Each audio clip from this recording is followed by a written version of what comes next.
Hello guys, today we'll take a look at the IS7, which is one of the best tanks if you want to improve your win ratio. I will try and explain to you how to play with it. I'm quite experienced with the IS7. Of course I have the 3 marks, and after 200 battles while playing solo, I have almost 66% win ratio. Of course, if you want to see the setup that I recommend or the crew perks, you can skip in chapters. And now let's take a look at the first battle. Now for the first battle we have Sand River, and many people just play middle with heavy tanks, but it isn't what you should do. And that's because if you play middle, basically you just shoot those guys on the middle and that is your impact. You don't do anything else. So 99% of the time it's useless. You cannot push, and that is because of the tank destroyers playing somewhere over there or somewhere on this hill here. So we have another plan, and this is pushing the right side. So the bottom side here, we will push those sand hills. And IS7 is extremely well equipped for that. Unfortunately, we don't have 10 degrees of gun depression, and not even close because we have only 6. But we have something else, which is armor. As we can see here, the 60 TP and the face are playing middle, so we are the best armor tank here.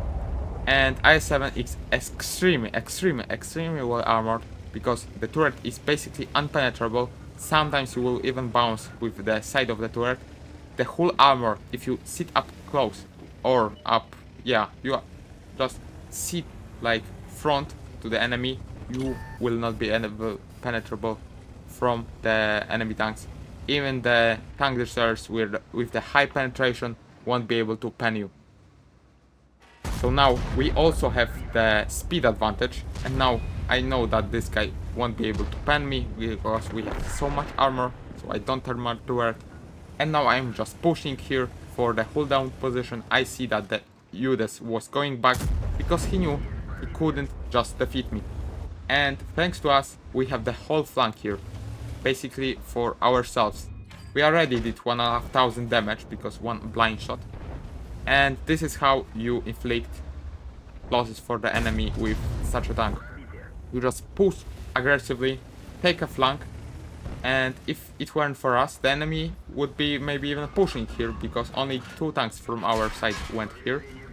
And the enemy had also 2, maybe some would go up here.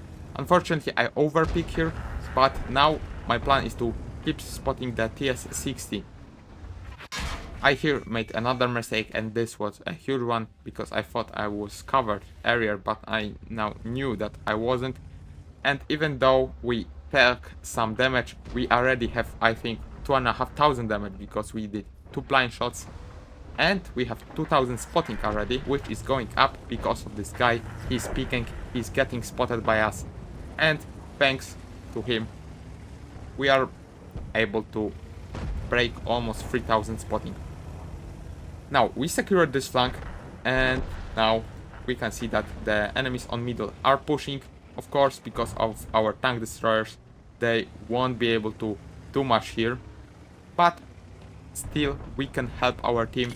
We secured the bottom flank, the top flank is also secured because of our allies as well. And now we just farming those guys. He cannot really do anything because he's flanked for both sides, and the enemy team cannot do anything because they lost the bottom side, they lost the top side, and thanks for our aggressive push, we just made the battle so much easier for our team. And that is why those fast battles are also happening, because 1 or 2 players are playing well, are pushing, and the enemies are going back, so they are losing position. And if they are losing position, as you can see here, the another position falls. So the middle here, we just went here, we are firing now the enemies here. We are waiting, aiming here. Unfortunately, they are hiding, but the battle is pretty much won already. And this is huge because of us. Even if our team didn't take the top side, we would have just the bottom side, and thanks to that we would be able to also secure the win. We have 3,000 spotting, 3,000 damage already, and doing much more. I think we have also 2 blind shots. So that is more like 4,000. And we are still playing aggressively. We know that we have the HP necessary to do that. And thanks to that, we are doing even more damage. And this is how you basically want to use the IS7. I know this battle wasn't even close. It was because of us, of course. I think that our team would be able to win this anyway. But if you are pushing with IS7, if you are playing well, if you are using your cooldown, which is one of the best in the game, you will just win most of the battles. This is how I try to play with this tank, and this is why I have so much win ratio with this, even though I'm playing solo. And now it basically doesn't matter, we won already. I don't think we will be able to do much more, but this tank is extremely powerful, and that's because you are extremely fast and have much armor. So that's the game. Unfortunately, we didn't manage to hit this. Now for the second battle, we have Serene Coast, and looking at the matchmaking, we see that there are 2 artists, only tier 10s, but only 1 heavy tank, with 7 tank destroyers. And here, this made my judgment very easy, and I just decided to go on the left side. Going left, going on the right side, excuse me, on the water, you definitely can do that, but with IS7 you can do much more, because even though you are pretty well equipped to fight enemy heavy tanks on the gold chest, of course, you don't have much DPM, you have armor, but your gun isn't that accurate to shoot through the weak points of many enemy heavy tanks. And with this armor and this speed, you can definitely go on the most of the medium tank flanks and just push it very aggressively. You will be able to help your team extremely, and thanks to those plays, you will have a huge impact on the battle, and this is how you basically try to have the win ratio that you can get with the tank. We are pushing here. The right flank is also useless because of the tank destroyers. They can just snipe very easily. We just take the hold down position, and basically now enemy cannot do anything to us. Even the Jagdpanzer E100 shouldn't be able to do anything to us with hit shells. And now, yeah, he bounced. We are trying to hit him in the lower place, but unfortunately I went too up on the hill. So I'm going a little to the right here because we have only 6 degrees of gun depression. Archery shot us once, but we don't really care. We have 2700 HP, and we killed the Jagdpanzer A100. We won this flank already. Only 1 enemy tank went here, and that is because of the low number of enemy tanks that are on the tank destroyers. So now we instantly try to push.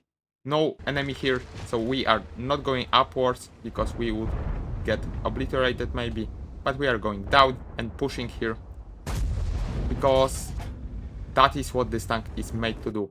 This is, I think, the best tank for pushing in World of Tanks.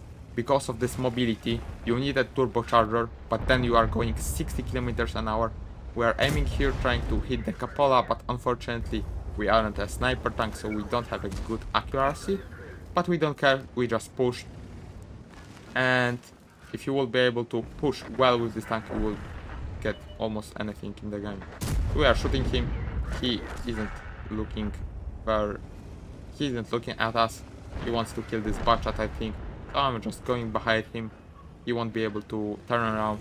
I don't care where the enemies are. I see that they aren't that important to me. I am good here in the lower here side of the map, and I'm just pushing. We are one of the reasons why we are winning 7-2.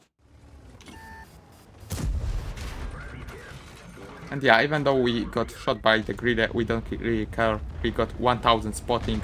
We still have much my HP left, and we just don't really care. We can take many shells, and that is because of the armor of this tank.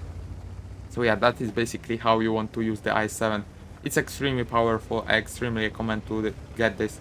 If you are struggling with the win ratio, you can learn this tank, but you have to learn, you have to improve, and then you even while playing solo, as I said, you can expect great results. Now the battle is already practically over and we are a huge part of it. As I said, we have 6,000 combined already. And we are now just farming the enemies. Of course, you don't need gold in those situations, but I don't have AP shells. Because if you can, you shouldn't use them. They are just worse. And yeah, if you can use gold, use gold. 4,000 damage already. 3,500 spotting. And unfortunately we missed this shell. I thought that he would be getting shot earlier. But yeah. If you want to see anything else, just say. If you want any tips with this tank, it's extremely powerful, as I said. If you play it well, you will just win most of your battles. Even though it has only 2000 DPM, you have so much speed, you have so much armor. And yeah, I don't know what to say more. You want 3 wins, just get IS7 and play it well. That will be basically the end of the battle. I don't think we will do much more. This project is pretty low and we are pretty far away from him. And yeah, unfortunately, he dies here. That's the end. Winning another one, 15-4, and we again were a huge part of this win. And now for the equipment. So if you want to play competitively, you need the gun rammer. Also the turbocharger is needed because you won't be going the top speed unless you increase your horsepower. It would be very nice if you would have the purple turbocharger because it gives you more engine power, and this tank needs this engine power because even though you can go 65 kilometers an hour, without more power you won't be able to do that. On this tank it is very essential to have the improved HP. You can even take it on the second level, or even if you don't have it on the first. And that's because if you take the standard HP, you will just burn very easily, even up front. I sometimes got burned getting hit up front. You will explode non-stop, and basically playing IS7 will be pain. So that is why I recommend even maybe the configuration, but the experimental HP will be the best. Even on second level, I wouldn't think about it. I would just take the improved HP here, the experimental one. And now for the crew perks. As you can see here, I have 6 perks on few guys, but you don't really need all of them. First perk that you want to have is coordination. Then I will take probably repairs or emergency. Then brothers in arms, practicality and recon. On the gunner, first perk that you want to have is the repairs. Then probably brothers in arms, snapshot, armorer and quick aiming. On the driver, I recommend as a first perk offer driving, and this is because you don't have as much power and you will be just faster with this perk. Then repairs. Then brothers in arms, smooth ride and controlled impact. On the reloader, I recommend the brothers in arms. Then, if you don't want to play with gold, intuition. Then close combat, adrenaline rush and repairs. And as a last perk, definitely the ammo tuning. On the second reloader, I also recommend, it's pretty hard, but you can take the intuition as a first perk. Then maybe adrenaline rush, maybe close combat, brothers in arms, repairs, and yeah, then you can take something. Also, on IS7 you can take this perk if you don't have the config or the experimental HP. You will need this perk. And on the bonus perks for the radio operator, definitely you need firefighting, then side by side, and only then situational awareness. And now for the ammunition, I have full gold. Definitely if you want to be as important for your team as possible, full gold is needed. And even with the gold APCRs only, you have only 300 penetration. So playing on the standard shells will definitely make your gameplay much worse. And I would take 27 APCRs and 3 HE shells. On clan battles, much more HE shells. But on the random battles, you don't need as much of them. So about the IS7, I think that this tank is one of the best tanks for random battles if you play on full gold. Basically, you are unpenetrable if you are standing like that and hide your roller plate. You are extremely fast and you can push almost anything. And if you do that correctly, you can win up to 70% of your battles while playing solo. Definitely, this tank is extremely powerful. With that, I definitely recommend to get this tank. And now that's it for the video. Thank you for watching. If you enjoyed it, I would gladly appreciate if you liked it. And see you next time.